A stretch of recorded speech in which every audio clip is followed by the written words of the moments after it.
Hello student, welcome back to DV classes. तो students, trigonometry chapter बहुत important है आपके बोर्ड एग्जाम के पॉइंट ऑफ व्यू से, लेकिन इसके कुछ एक ऐसे क्वेश्चंस हैं जो बहुत बहुत बहुत ज्यादा इंपॉर्टेंट है, क्योंकि ये क्वेश्चंस जो है वो बहुत बारी रिपीट होते हैं और इनका एक कॉमन पैटर्न है। ये आपको अलग अलग स्टेटमेंट वाइज पूछा जा सकते हैं, लेकिन कंसेप्ट जो है वो सेम होगा और वो कंसेप्ट है इस तरह का जो मैंने एक क्वेश्चन आपके लिए एग्जाम्पल के तौर पर लिया है। ठीक है, तो एक 1.5 मीटर टॉल बॉय जो है वो खड़ा है at some distance from a 30 metre tall building, कि एक 30 मीटर टॉल बिल्डिंग से दूर एक 1.5 मीटर लंबा लड़का जो है वो खड़ा है। ठीक है, यानी कि सबसे पहले हम जैसे जैसे हम बोल रहे हैं वैसे वैसे डायग्राम भी बना सकते हैं, लेकिन सबसे पहले हम एक बार स्टेटमेंट पढ़ लें, फिर हम डायग्राम इकट्ठे बना लेते हैं। ठीक है, so the angle of elevation from his eyes to the top of the building increases from 30 degree to 60 degree. अब ये जो एंगल का चेंज है ना, यही इस क्वेश्चन का मेन इंपॉर्टेंट पार्ट है, कि इस तरह का जो कंसेप्ट है यही इंपॉर्टेंट है आपके trigonometry application of trigonometry chapter का। ठीक है, इस तरह के क्वेश्चन जहां पे एंगल्स चेंज होते हैं, चाहे वो एलिवेशन के हैं चाहे वो डिप्रेशन के हैं,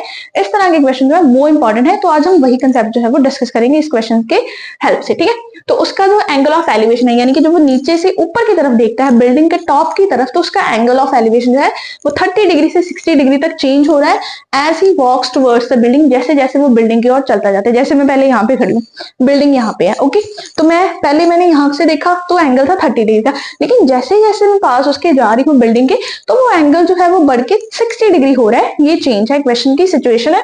so find the distance he walked towards the building. हमें ये पता करना है कि उसने कितना डिस्टेंस जो है, मैं कितना इधर की ओर चली हूँ कि वो जो एंगल है वो 30 से 60 डिग्री तक पहुंच गया है। ओके, ये रियल लाइफ मतलब क्या है सिचुएशन। मैं यहाँ पे खड़ी हूँ, एक बिल्डिंग यहाँ पे है, यहाँ से मैं अगर बिल्डिंग के टॉप पे देख रही हूँ तो एंगल है 30 डिग्री, लेकिन अगर मैं कुछ कदम आगे चल रही हूँ, अब कुछ कदम मैंने बोला है तो मुझे डिस्टेंस तो नहीं पता उसमें कितना होगा। अगर मैं लंबे लंबे कदम चल रही हूँ तो बहुत लंबा ज्यादा डिस्टेंस होगा, और मैं थोड़ी चल रही हूँ तो उतने उसके हिसाब से डिस्टेंस हम देख सकते हैं। ठीक है, तो हमने जब मैं आगे बढ़ी हूँ तब एंगल हुआ है 60 डिग्री एंगल ऑफ एलिवेशन, तो मैंने कितना डिस्टेंस मूव किया वो मैंने पता करना है। तो सबसे पहले एक बिल्डिंग की बात हो रही है दैट इज 30 मीटर टॉल, तो पहले हम वो बना लेते हैं।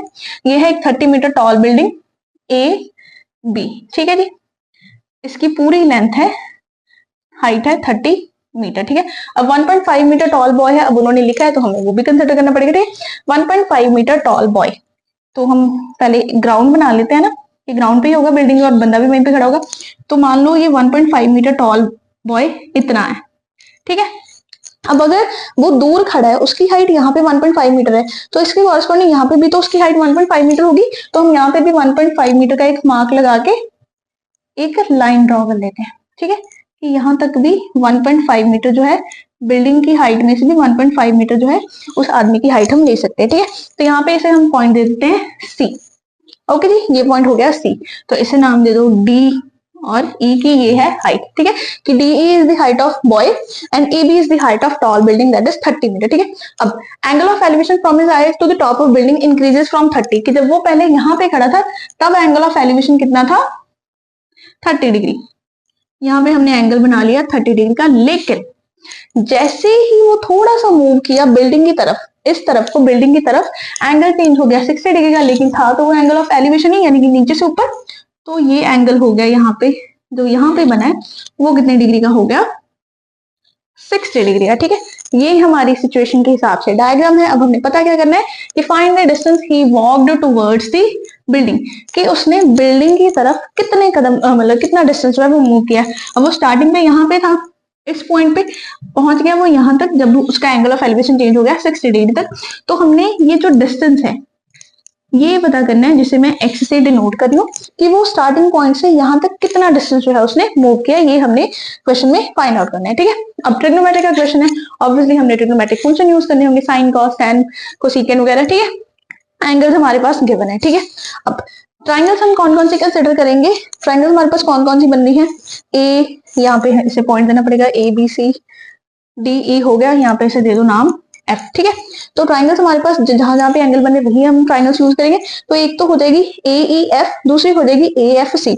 अब यहाँ पे एक्स तो हमने पता करना है, हाइपोटेन्यूज हमारे पास है नहीं कुछ, तो यहाँ पे हमारे पास गिवन जो लेंथ है वो है पूरी बिल्डिंग की, पूरी बिल्डिंग की हमारे पास लेंथ गिवन है। लेकिन इस ट्राइंगल में तो बिल्डिंग का सिर्फ इतना हिस्सा आ रहा है, यहाँ से लेके यहाँ तक 1.5 मीटर तो उस आदमी की भी हाइट है, तो वो हम इसमें से माइनस कर सकते हैं, क्योंकि हमें ट्राइंगल में सिर्फ इतना हिस्सा चाहिए और इतने हिस्से को हमने माना था बॉय की हाइट। तो हम क्या करेंगे, इस पूरे 30 मीटर में से 1.5 मीटर जो है वो रिड्यूस कर देंगे, माइनस कर देंगे। यहाँ पे हमारी वैल्यू आ जाएगी AC की वैल्यू कैसे आ जाएगी, AB माइनस CB, और ये वैल्यू आ जाएगी 28.5। 28.5 मीटर जो है वो सिर्फ और सिर्फ इतनी बिल्डिंग की हाइट आ जाएगी, जिसे मैं अंदर की तरफ लिख रही हूँ 28.5 मीटर। ओके जी। अब ट्राइंगल्स हमारे पास है, ट्रिग्नोमेट्रिक फंक्शन हमें पता है कैसे हमने यूज करने हैं। तो सबसे पहले दोनों ट्राइंगल्स को लेते हैं तो दोनों ट्राइंगल्स को लेते हैं। तो अब यहां से हम इसकी वैल्यू पता कर सकते हैं। पहले ट्राइंगल लेंगे हम ACF। इन ट्राइंगल ACF कौन सी चीज हम यूज कर सकते हैं, परपेंडिकुलर हमारे पास है, बेस हमने पता करना है, तो P अपॉन B वाला कौन सा फंक्शन होता है, tan का। तो हम क्या लिख सकते हैं, tan, और एंगल कितना है 60 degree. tan 60 degree equal to P upon B, that is AC upon CF। tan 60 की वैल्यू होती है √3, AC हमारे पास है 28.5 और CF की वैल्यू हमने पता करनी है। इट मीन CF की वैल्यू हमारे पास यहाँ पे आ जाएगी 28.5 अपॉन √3 मीटर। इतने हिस्से की वैल्यू हमें पता चल गई, नोटेड। अब बात आई इस ट्राइंगल की। अब ये ट्राइंगल जो है वो पूरी ट्राइंगल बनेगी ACE, क्योंकि एंगल यहाँ पे बन रहा 90 डिग्री का एंगल यहाँ पे, तो पूरी ट्राइंगल अब हम कंसीडर करेंगे इन राइट ट्राइंगल ACE। तो यहाँ पे कौन सी फंक्शन यूज होगा, परपेंडिकुलर हमें पता है 28.5, बेस हमने पता करना है, तो फिर से tan, लेकिन अब थीटा कितना होगा 30 डिग्री। बहुत सिंपल सा क्वेश्चन है, सिर्फ आपने एंगल्स का ध्यान रखना है कि हमने कैसे कैसे बनाने हैं, ठीक है। तो परपेंडिकुलर हमारा फिर से AC और बेस कितना है हमारे पास। अब बेस इस बड़ी ट्राइंगल में हमारे पास दो है, EF और FC। EF हमने पता करना है, FC हमने अभी निकाली है वैल्यू 28.5 अपॉन √3, तो ये अब हमने लिखनी है। बेस कितना है हमारा, पहले पूरा लिखो, EC tan 30 की वैल्यू होती है 1/√3 और AC है हमारे पास 28.5।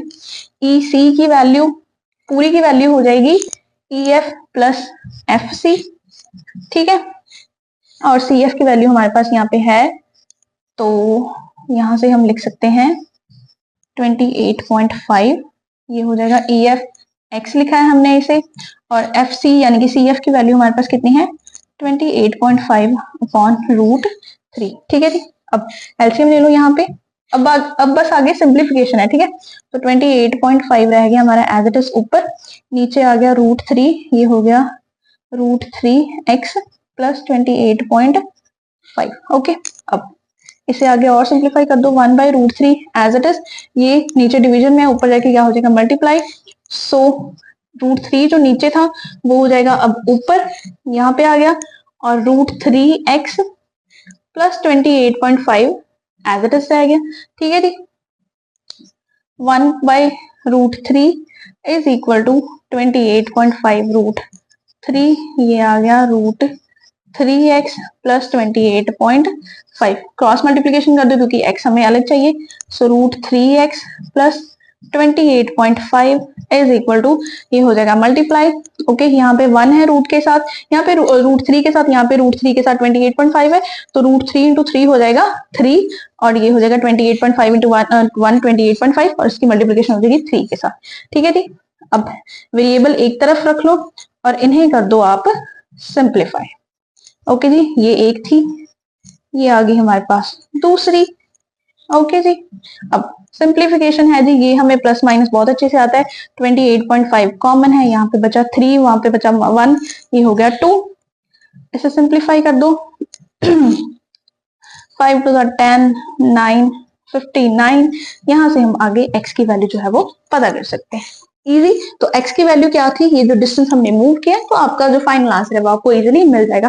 क्वेश्चन की टाइप मेन डिस्कस करनी थी कि किस तरह के क्वेश्चन आते हैं और हमने उसके लिए कैसा कंसेप्ट फॉलो करना है, ये मेरी मेन आइडिया था कि मैं आपको समझा सकूं, और आई होप कि आपको अच्छे से समझ आ गए होंगे। लेकिन फिर भी अगर आपको कोई डाउट होगा तो आप मुझसे दोबारा पूछ सकते हैं।